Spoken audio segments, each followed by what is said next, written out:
My experience at Stun City was so wild. It's just like, okay, I have to make this tier list right now. With the amount of venues you go to, your experience is gonna vary from place to place. There are obviously some venues are absolutely godlike and you should just bow down to them the moment you step foot in their vicinity. And then there are obviously venues that are so trash that they're not even worth taking a second glance at them. Some of these venues are actually still around, and then most of them, I'd say, unfortunately, are gone now. You're going in the trash tier, free play, I'm sorry. Actually, I'm not sorry. Loudest and it's cramped as all hell in that venue. Like, the sidewalk outside my house has more walking space than the free play venue. Oh, and the setups, the setups were pretty dookie. Free play has the issue of being loud as and the setups don't even allow you to plug in your headset, so you can't even mitigate that problem. I've been here once and I already have so many issues with this venue. You go to this venue to get wasted as and hang out with your homies. You don't go to the venue to compete. Wanta actually told me that later in the bracket they actually have like a DJ downstairs. He's just like blasting music all across the free play building. The music only got louder as the tournament went on. If that wasn't a problem, I can't begin to imagine trying to play in this tournament with the DJ blasting music in the bottom floor. It's a really big shame that Waves is now gone, and we're kind of just stuck with this bi-weekly now. And speaking of Waves, y'all know exactly where I'm gonna place Waves.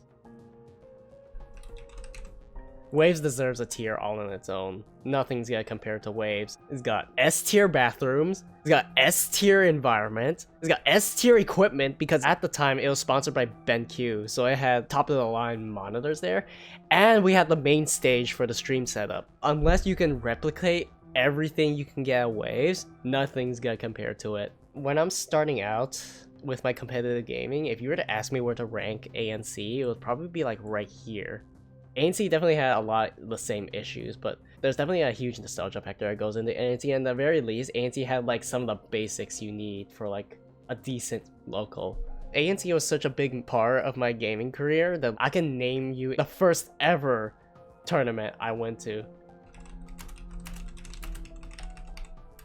This was 7 years ago when I first started competing. This was my first tournament right here. Relaxalax actually used to go to this venue because I think Relaxalax was like homies with Cena and the gang and all that. Mangachu used to play Project M competitively. I don't recall who he used to play. I think he played D in Project M, but I can't be exact. Rangunju and I were playing friendlies in like the back somewhere over here. We ran out of chairs to sit on, so Rangunju and myself and another guy, we all were standing while we were playing. It was absolutely wild. In spite of those really good memories with the ANC venues, kinda has to be like a low B, high C. ANC definitely had a lot of the basics that we need in a tournament venue. My only issue is like, it's very cramped. Like, you look at this right here, this was like, I think 30 people, and it was packed. If you had this venue now, 100% is a COVID violation, regardless of whether the protocols were lifted or not. So I have to unfortunately bump that down to a C. After Cena and Toronto Joe moved out of that venue, they moved to Shocks. And I have to say, I have the same thoughts on Shocks that I do at ANC. I think the venue was actually decent.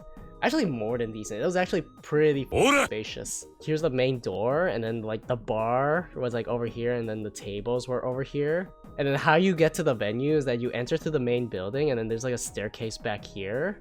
This actually led to the Smash on Tap venue. A lot of musical performances and stand-up comedies are being hosted down here, and it's actually very, very spacious down there. It was almost as spacious as Humber's Hive rooms, but we'll talk about that later. Everything about the venue and how EMG hosted Smash on Tap, everything about it was great. I think from what I call, the owner Gus is kind of a bigot. He said some absolutely bigoted shit to some of his customers, and I think that's why it's going like very low on this list. Some of the issues I have with ANC can be applied to Gourmet Dash now that I think about it. I mean, personally, my experience with how the stripe bracket was run, the venue wasn't bad per se. Yes, it was cramped, but it wasn't bad. But then you get to the Smash side of the venue and oh my god, it was so packed. It goes lower than ANC. But at the very least, Gourmet Dash actually brought some very good equipment. My only issue is that the main stage stream setup had a lot of issues with it. Gourmet Dash and ANC are around the same, like they're both pretty good, it's just they have a lot of issues around it that definitely bummed them down to C tier. The reason why Shocks is a low B is that it's less about the venue and more about the owner, but that's not something that the people who run the venue can control. Gourmet Malaysia, when it had like I think 70 plus people for the Smash bracket, it was so packed. This is like the shipping container district in Toronto. This is where NXNE was hosted, and it was like the peak of August, so it was very humid. It was not like a building per se, it was just the shipping containers that you rent out as a venue. So that definitely bumps it down. It was a good venue, but like it's a venue to bring your stuff to, and there's not much in terms of comfort there to work with. This one was definitely better than NXNE. Heaven's Arena was hosted in University of Scarborough, and it was more like a bridge than like an actual dedicated area for gaming. The drawing I have right here makes it look cramped, but it was not cramped in the slightest bit. It was actually pretty good. Yeah, let's not sugarcoat it. This is not a gaming venue. This is like a TCG venue. We were in like the back corners of a D&D shop. At the very least, it was better than free play, but this is not a venue for gaming at all in the slightest. Don't get me wrong, these venues are not bad, and I would actually rather visit these venues than the ones in D tier, because at least they give you all the basics you need in a tournament. Wherever they hosted Oktoberstore, I can't recall the name of the venue itself. It's either go tops of C, bottom of B. Kinda has the same issues I have with Gourmet Dash, it's a little better.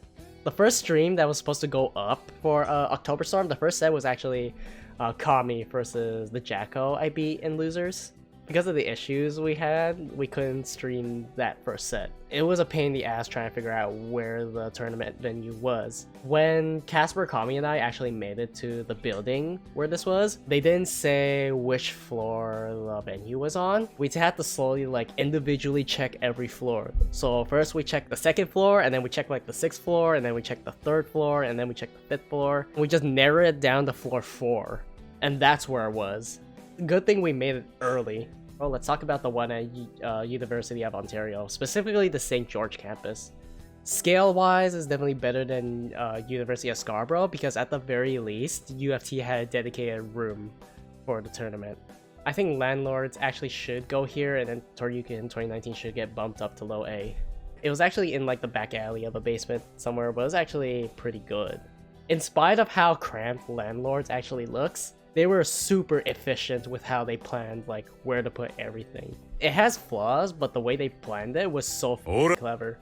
Does that mean Toryuken actually goes below Landlords? I think so, yeah.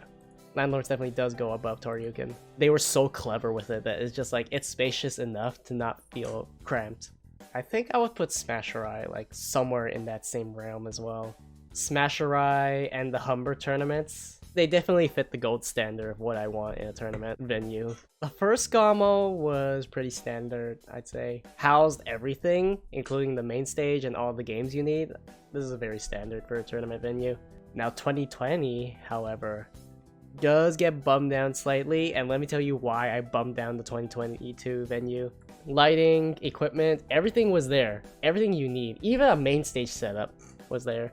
But then you get to the main room that had Smash and its main stage, and that venue was as dark as the free play venue.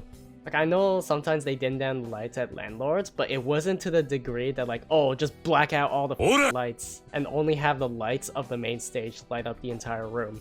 In spite of it meeting the standards of what I want in a tournament venue, I have to bump it down for their choice to just turn off the lights for the main stage of Smash. A lot of what I can apply to Gamo 2019, I can apply to Let's Make Big Moves. Hives was a very good venue, because Hives is actually structured to be a gaming venue, though I still think it still fits like the standardization and doesn't do much more beyond that. The side setups definitely had some like wobbly tables to play on. Definitely made me a little worried. Hives definitely is the most confusing venue structurally, but I don't think it was bad. Adrenaline. Yeah, it's like a smaller scale version of the Gamo venue, but it had the lighting issue that I had with Gamo 2022. EGLX definitely goes below Adrenaline. EGLX is a convention first and a tournament second, which is gonna explain why the EGLX venue was so goddamn crowded. But I think how they set it up for tournament was pretty aight. I think I'll actually have to put this below Shocks. Ministry of Game. Landlords was a small venue and they had to get clever with where they place all the setups and stuff. Ministry didn't need to do that. Because of how big the building was, all they needed to do was fill the requirements and then make it look flashy. And then they pretty much tick all the boxes. I would honestly have to put Ministry of Games next to Smash or Rise somewhere. It was like the end of June when this tournament started, so I'll definitely have to drop a few points for Gommel. Because oh my god, this venue was humid as hell. Does that mean Toryuken actually goes above Gommel? No, I can't say that. I still say I prefer Gommel 2019's venue over Toryuken. I'd rather take an openness of the venue and take a little bit of humidity, because the humidity wasn't that bad. I'd rather take that open space over Toryuken. And now we come to the finish line of this listing. All of the Humber Campus North related venues. This third one is the CTI main floor, and this one I have a picture of. This one is one of the CTI labs, and this one I could not find a picture of. This is the Humber Hive rooms. They're basically open labs that the students can use when they want to present something to their group. This is E345. I think the Hive rooms have a few points over E345. E345 requires you to have a reservation with Humber. The Humber venues were so spacious, it almost felt too spacious. But I would have to rank the Hive rooms above E345 just because of the accessibility. You don't have to make as much of a reservation to the same degree you have to do with E345.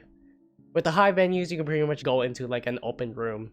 I think I'll have to put the main floor of the CTI slightly above E345, and the reason why I put the main CTI floor above it is because E345 is way more spacious. I think the room is kind of plain. When you take space into consideration, it's actually the same size. The labs definitely sacrifice a lot of space, so I'd say this one definitely goes below Shocks. Hives should go above it, in all honesty. The lab rooms were definitely kind of cramped. Amir and Dice were given a lab room, they had to make do with it, and they did the best they could. The room itself did not do any favors for Amir and Dice, so that's why I have to bump it down to here. The lab rooms were not geared for hosting a gaming tournament venues to the same degree that like EGLX, Shocks, and Hives were. So yeah, that's my entire listing of every tournament venue I've been to.